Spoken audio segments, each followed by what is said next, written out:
Having admired Stanley Cursiter for a number of years, when we realised that it was 50 years since his death, it was quite logical to try and organise an exhibition to celebrate his life. The exhibition, which will be shown in our Edinburgh sale rooms and subsequently in London, comprises 25 works.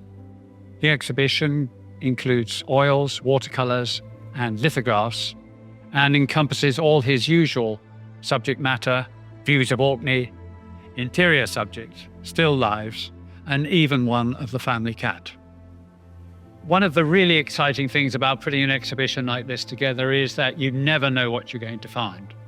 There are always exciting and pleasant surprises around the corner, and the first painting we're going to have a look at was one of those. You can imagine Romey and I's astonishment when we went into someone's house, having only seen it from a photograph, and came across this wonderful view of Rousay. As you can see, it's on a monumental scale, and I think I could say it's certainly of museum quality. So there's some interesting backstory to this, isn't there, Romey? Yes, so this painting firstly was painted in 1943 and was shown at the Royal Scottish Academy's annual exhibition that same summer. The lender told us how his parents had gone to that exhibition and they'd seen the work and they loved it, but unfortunately it had already been sold. Later down the line though, the family were able to obtain the painting themselves, and that's why we've got it here with us today.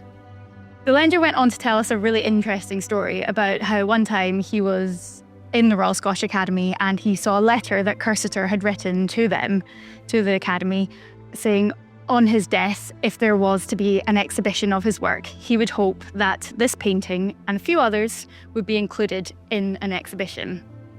Because of that, we're thrilled and feel honoured to have this painting in our exhibition because we know what it meant to Cursiter and we know how much he loved it as well as us. So this painting, The Grey Room, despite its very anodyne title, is a wonderful example of Cursiter working at his absolute best.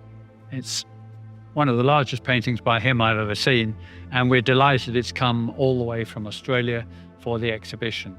There's an interesting backstory to that, isn't it, Romey? Yes. So, yes, a lovely conversation piece. It was painted in his Queen Street house. You can see we've got Poppy Lowe in the foreground, and she's what looks to be looking out at the viewer. She was a very important model in the 1920s. Cursiter used her frequently in a lot of his paintings, along with other artists at the time. We then have Cursiter's wife down here, and again, she's seen frequently in a lot of his paintings. And if you look further into the image, we've got a lovely self-portrait of Cursiter talking to another gentleman here. And it's interesting because it's not exactly what it seems. No, exactly.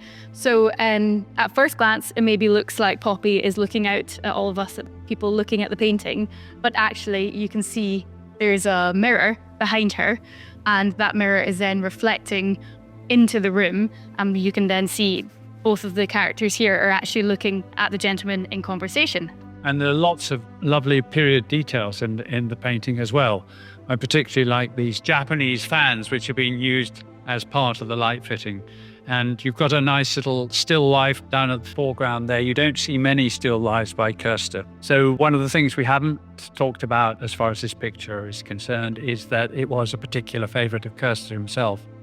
And we have a photograph of Cursiter and his wife in their house in Orkney with this picture showing in the background.